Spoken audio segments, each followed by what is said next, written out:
In the red, on the map, Scrap Station, we have the one, the only.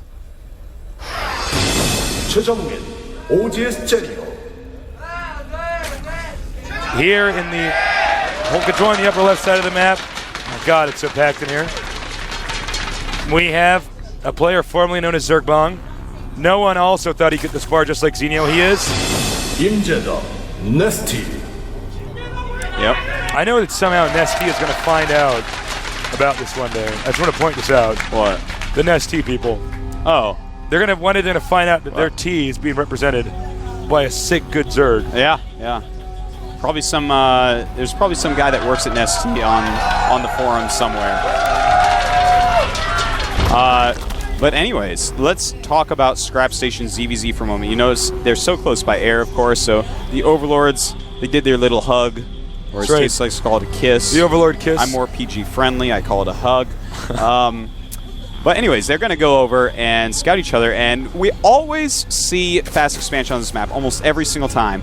You either go fast expansion or it's very dangerous because the rush timing of even a 6 pool is hard to pull off here. So it's true. The most common build is by far the 14 hatchery, but it looks like both our players not going to do that. Quite interesting.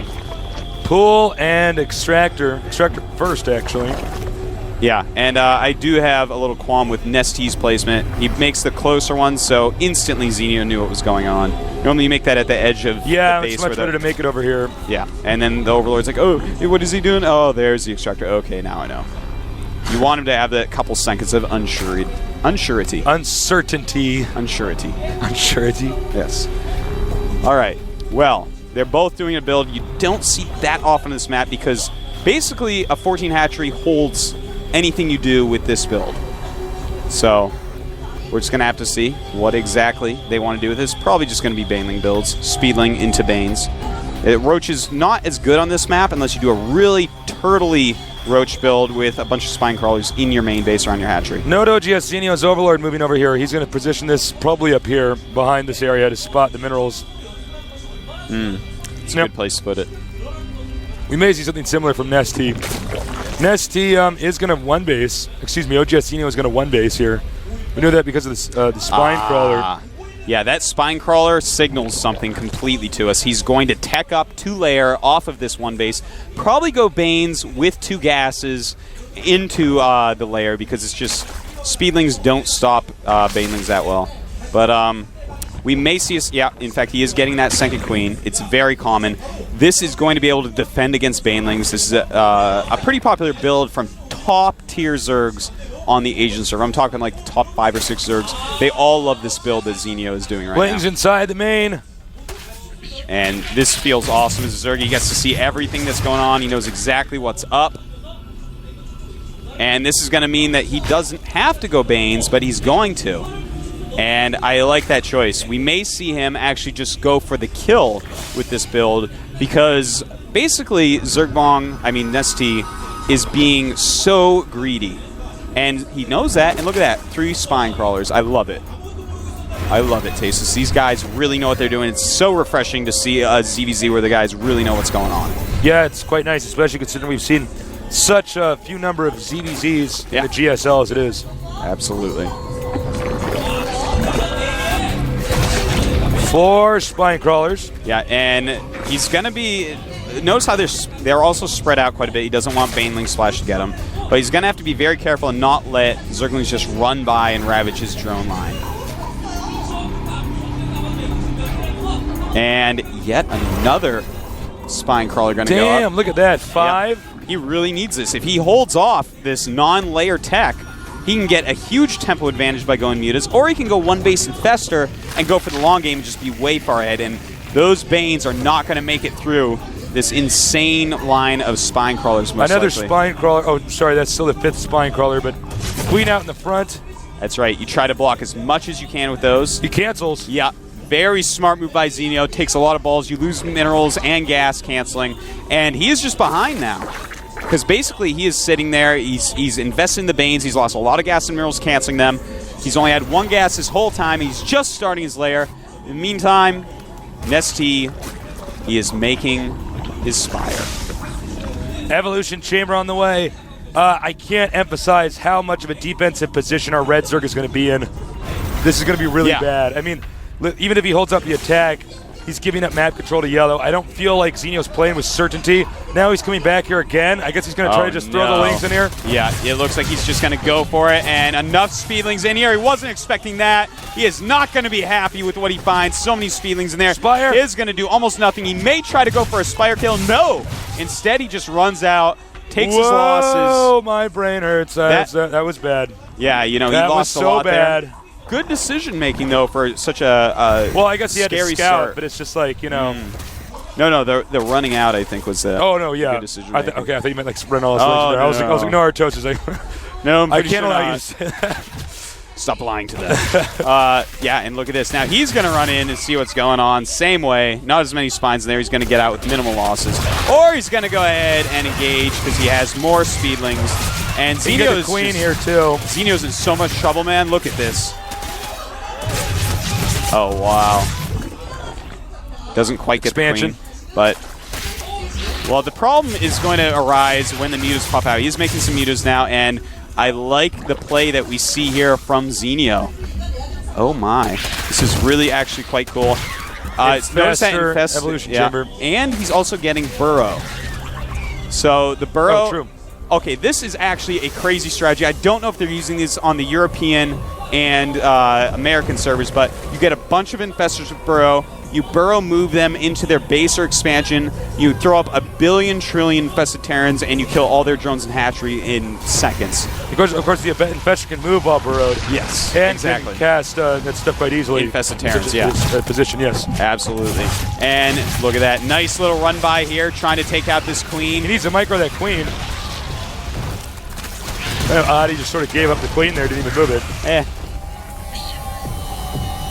Now, this is actually, I'm really surprised Zenio's going to do this off one base. Normally you see this off of 2 base, this burrowed infestor play. He's going to lose an Overlord, by the way. Yeah.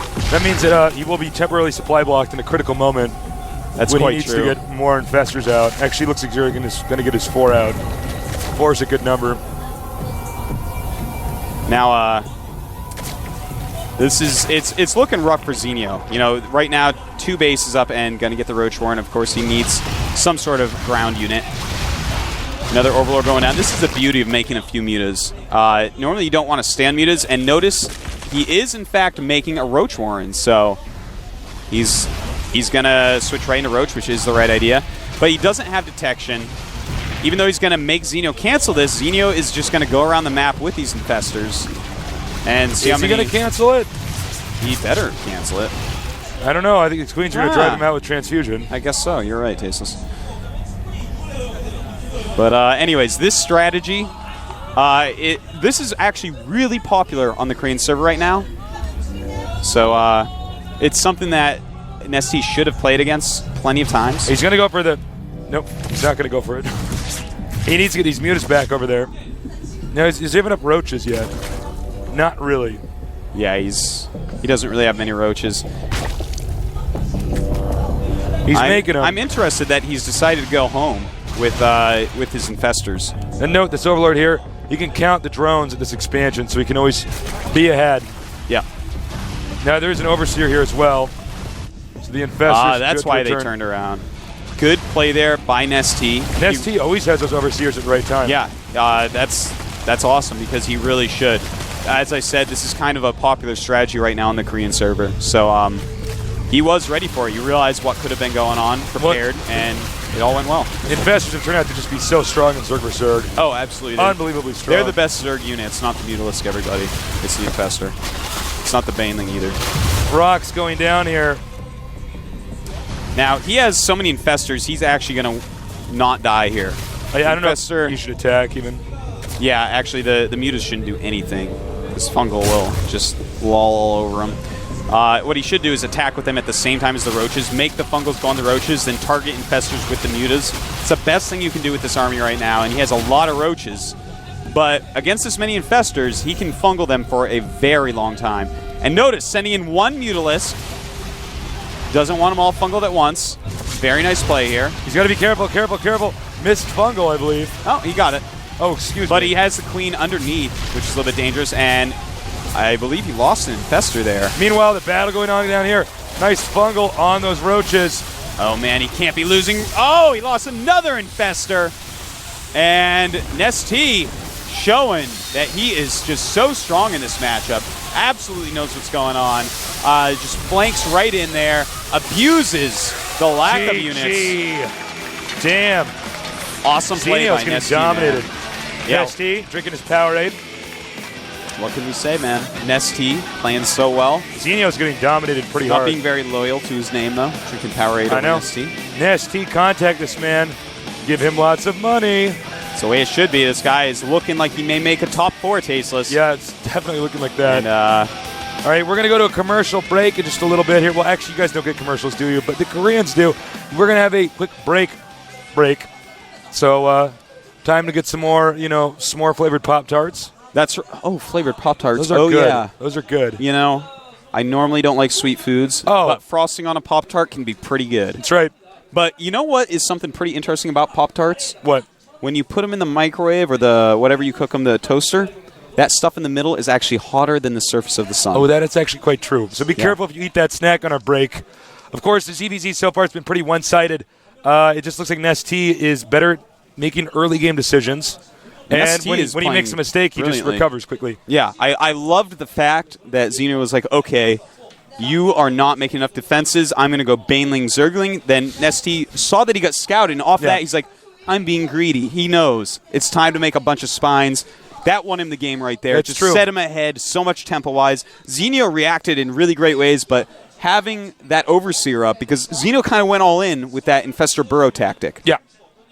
Great play by both players. I'm really impressed. This is actually a treat to watch such high-level ZVZs. Much better than any other ZVZs we've seen so far. Yeah, that's quite true. We've really got to see the late game play, especially in that second game, seeing what Infestors can do, seeing that it's not just like Zerg versus Zerg and StarCraft 1 where you get Mutalisks, and then it's like, I don't know. Yeah. I got to do a bunch of weird little things to try to get ahead. I got to learn. I got to practice against the computer and learn how to micro-mutas against Scourge.